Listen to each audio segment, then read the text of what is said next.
Hi, I'm Teresa Baglietto, host of In Shock Radio. Like many of you, I have faced my share of challenges. From cancer to job loss, divorce to financial hardship, you name it, I have experienced it. This podcast is about overcoming life's toughest moments and finding the courage and strength to keep going. So tune in to unleash your inner strength and discover how to move forward, no matter what life throws your way.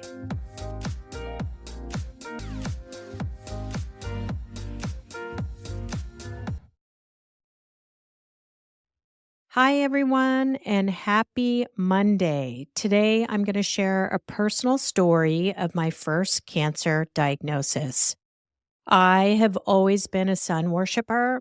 When I was younger, I remember pouring baby oil all over my body and laying on top of one of those reflective tanning blankets so that I can intensify the sun's rays.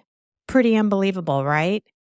In high school, the Beach Boys were playing at the beach, and a bunch of us wanted to go. The concert was during the school week, so we all called in sick, or I think we even wrote fake notes from our parents so that we could go to this concert. It was a beautiful sunny day. We were in the sun all day with no sunscreen. I ended up with a second-degree sunburn all over my body. My mom had to take me to the ER because it was so bad. And on top of that, I had to explain where I got this sunburn because I was supposed to be in school that day. When we were at the hospital, they wrapped me up in gauze, soaked in cold water to help soothe my burning skin. Everything that touched my skin was pure agony. My skin peeled off, it healed, and guess what? I was back in the sun, still not using sunscreen. So let's fast forward to 2008. I noticed a tiny clear spot on my lip. It kind of looked like a zit. It wasn't painful, so I didn't worry too much about it. It was something I occasionally catch in the mirror, but as time passed, I noticed it was getting bigger and it started to hurt. I thought it's got to be an ingrown pimple. And eventually it'd work its way up to the surface. Well, 6 months later, it got even bigger and the pain radiated through my entire lower lip. There were patches of flaky, dry skin, like what you would get when your lips were sunburned, except mine weren't sunburned. I tried exfoliating. I started using a killer moisturizing chapstick with SPF 30, but my lips were still really dry and flaky. I had a bright idea. I'm going to give it a squeeze, thinking if I squeeze it, eventually it'll push this ingrown pimple to the surface and I would be able to pop it, right? The pain was so intense, I nearly passed out. My heart was pounding in my chest, and all for what? Nothing came out. I asked one of my girlfriends, who used to be an esthetician, if we should try to stick a needle through it to extract it. For those of you who aren't familiar with an extraction, it's when an esthetician uses a small needle to poke a tiny hole through your top layer of skin so they can extract it. She's like, girl, you should probably leave that thing alone and go see a doctor. If you can pop it, it's got to be something other than a zit. So I made an appointment with my GP. And when I met him, he asked questions. How long has it been there? What changed over the course of 7 months? Had the flakiness stayed the same? Had it gotten worse? And it had definitely gotten worse. He shined the light on it, pressed on and around it, and his facial expression changed. He got very serious. He said, I think I'm going to refer you to a dermatologist. I said, what do you think it is? He said, I'm not really sure, and he left the room. He came back in the room and said, I've got some great news. The dermatologist is going to see you tomorrow. I felt so relieved, thinking I was finally going to get the answers I met with the dermatologist. He went through the same series of questions, examining the spot, and he said, I think we should do a biopsy. Great, I thought. They'll snip it off and the pain will be gone. I asked him what he thought it was, and he said it's some type of growth. And I'm thinking, like a cyst or an abscess? And he said, like a type of keratosis. I had no fucking idea what keratosis was. A couple days later, I was in my car flying down the freeway when I received the call from the dermatologist's office, and it was my doctor. I was in a really good mood that day, jamming to some loud music in my car. You know that feeling when you're alone in your car and you can listen to whatever music you want and you can pump the volume up as loud as you want? And maybe you start to do a little groove with your body. That's the kind of mood I was in. The doctor said, "Is this a good time for you?" I said, "It is." And he said, "Are you alone?" I thought that was such an odd question. Am I alone? But my spidey senses said this may be a serious conversation and he may be sharing not so great news with you. He said, "We got the results back from your biopsy, and I'm afraid you have lip cancer." What the fuck? My heart started racing. I felt like I was going to faint. Keep in mind, I was flying down the freeway in my car. I was smart enough to know I needed to pull over on the side of the road to wrap my head around what I was hearing. I was so numb, my body started shaking, and I literally couldn't hear anything else he said beyond, "You have lip cancer." My brain completely shut off after that. So we finished the call. I sat on the side of the road in my car. I took a lot of deep breaths. I was trying to calm myself so that I could drive back home. I don't even remember where I was off to that day, but suddenly nothing mattered in that moment other than being in complete fucking shock, you guys. To top things off, I was in the middle of a very difficult divorce, and this was just another blow. Later that day, a nurse from the dermatologist's office called. She referred me to a surgical oncologist who specialized in reconstructive surgery. There was no consultation. They said, "We have booked your procedure. You're going to get a call from their office, and they'll explain everything to you." At that point, still in shock and consumed with anxiety. My mind was racing to the worst case scenarios. I was thinking, I'm going to have my entire lower lip taken off. It was overwhelming. I sent a group text to the niches. These are 9 of my best girlfriends to see who could join me at this procedure. Thankfully, one of them was available. The doctor's office called me a few days before the procedure to let me know what I could expect. She said the procedure could take several hours to an entire day, depending on the extent of your cancer. I don't even know what she meant by that. Several hours to the entire day. The morning of the procedure, the waiting room was full of people.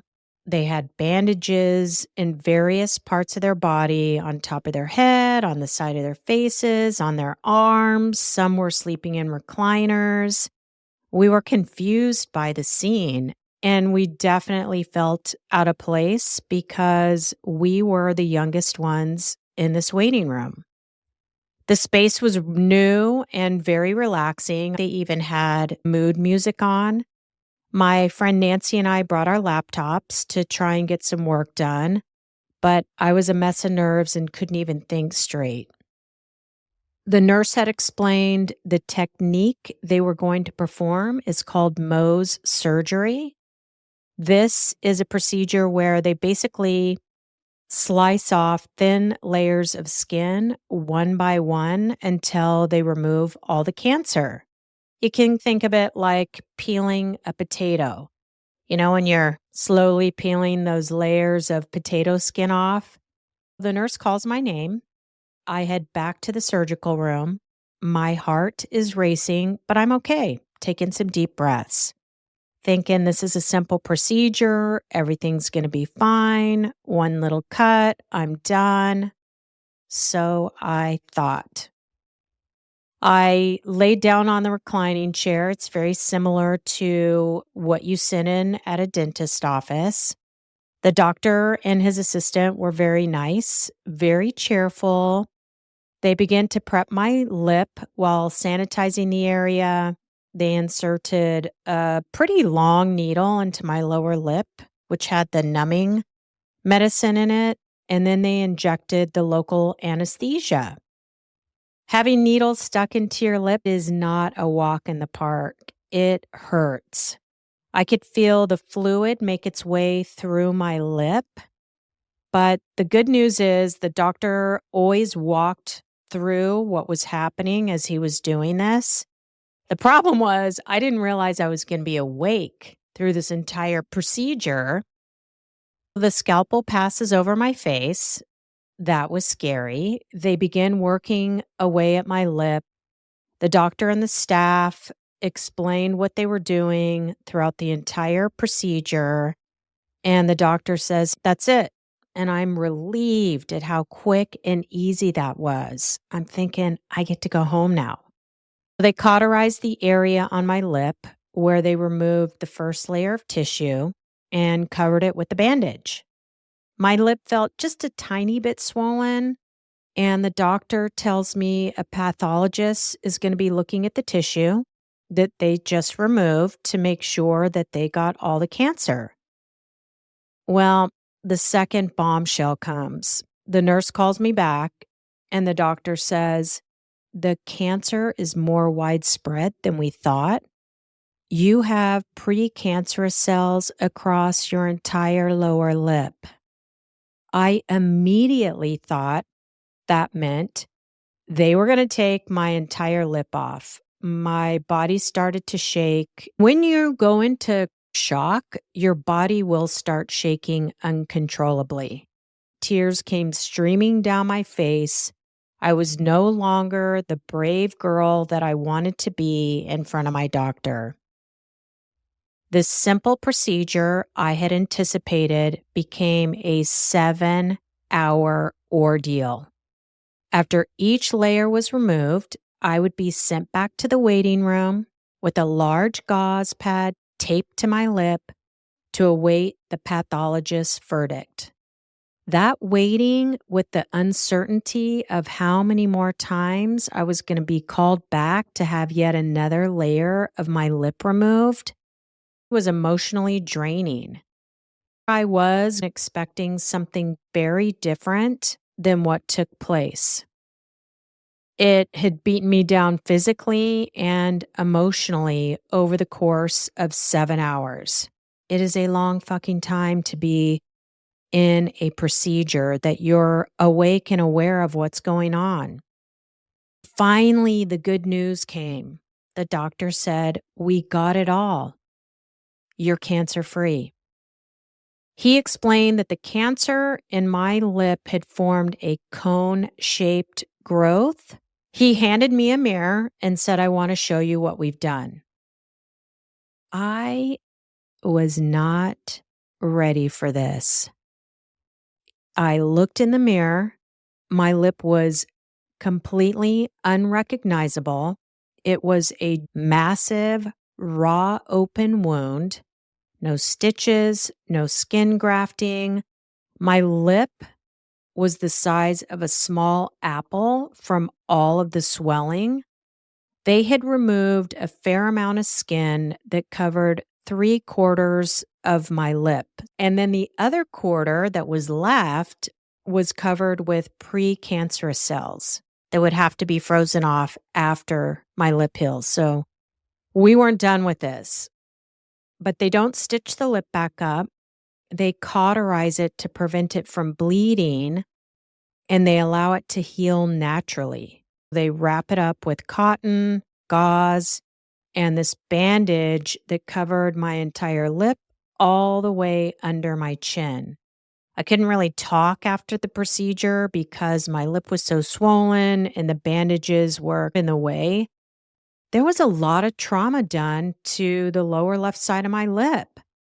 So after the shit show, I swore I would never go outside without applying sunscreen on ever again so that I wouldn't have to experience a procedure like this. I walked into the waiting room. I could see the pure shock on my girlfriend's face. Once she and I stepped outside of the office, I completely fell apart. She was hugging me so tight that the emotional drain and the weight of the day came crashing down on me. The recovery was long and painful. That was something that I wasn't clear on either.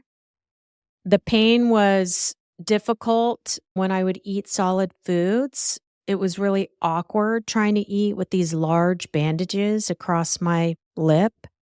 And drinking from a straw, like even blending my food up and putting it in a glass and having a liquid meal was challenging because the straw would press on my lip and it was painful. I'd see the doctor on a very regular basis. They would change out the bandages, put new bandages on, and over time, the bandages would get smaller and smaller. But I was in bandages for a little over 3 months while I was healing up. It left a visible scar, and it's a constant reminder of the battle that I went through. Sometimes it make me feel a little self-conscious because I can see the scar. People will point it out as if I didn't know it was there. Hey, you've got something on your lip. Yeah, I do. It's a scar. Guess why I have it? Through this experience, I learned some stuff. We are all born with cancer cells. As hard as that is to imagine or believe, it is the truth.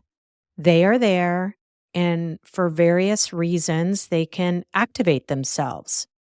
It could be your family history, the environment, what you're eating, even alcohol. They are now pinning alcohol consumption on increasing the risk of developing couple different types of cancer: mouth cancer, throat, liver, breast, colon.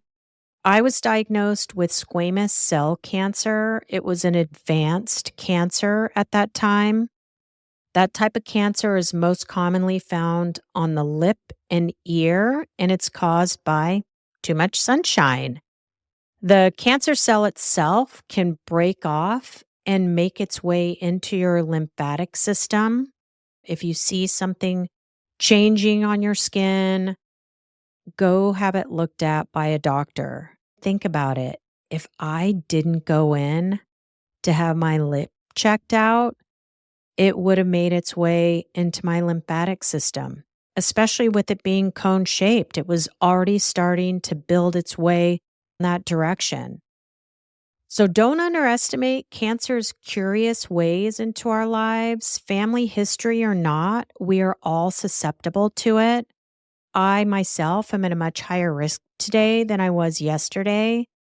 Just thinking back about this Mohs surgery, I would have faced an extensive surgery with skin grafting to remove and reconstruct my entire lip if Mohs did not exist.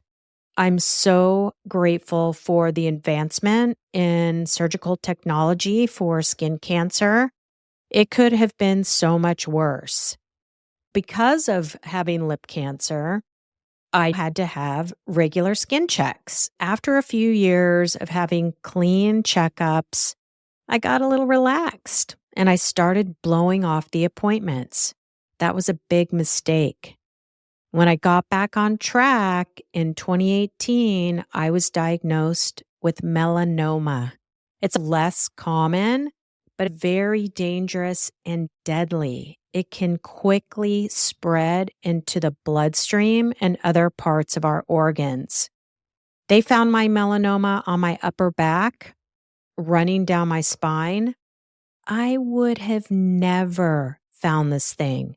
Think about it. How many times do you look in the mirror at your back? Probably not as much as we think.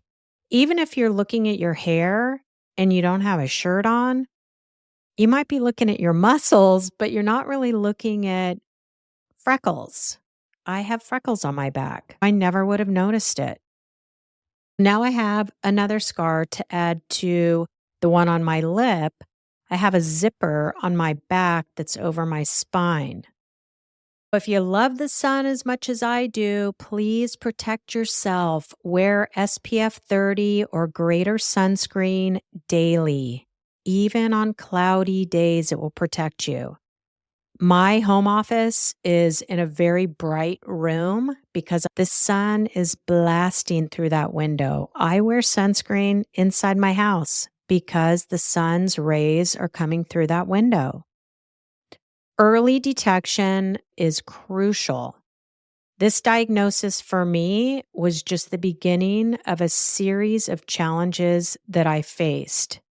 When you receive terrifying news like a cancer diagnosis, no matter what kind it is, you can feel alone in that moment, paralyzed, unsure of the future, in shock. There's adrenaline that oftentimes will keep you up every single night because you're in this vortex.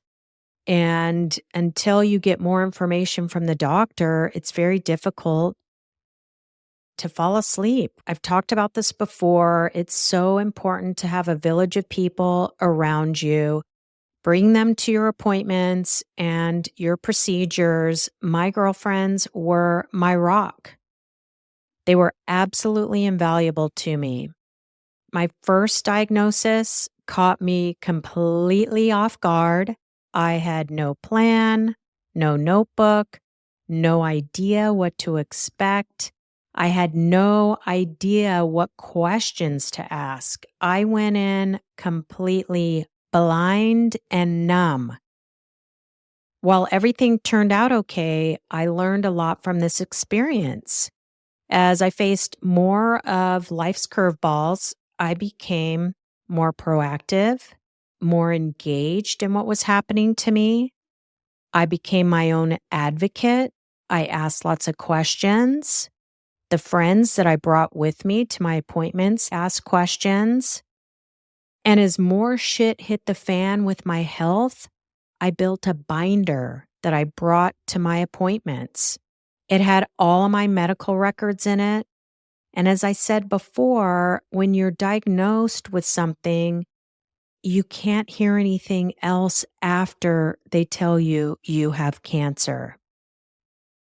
You've got to prepare yourself.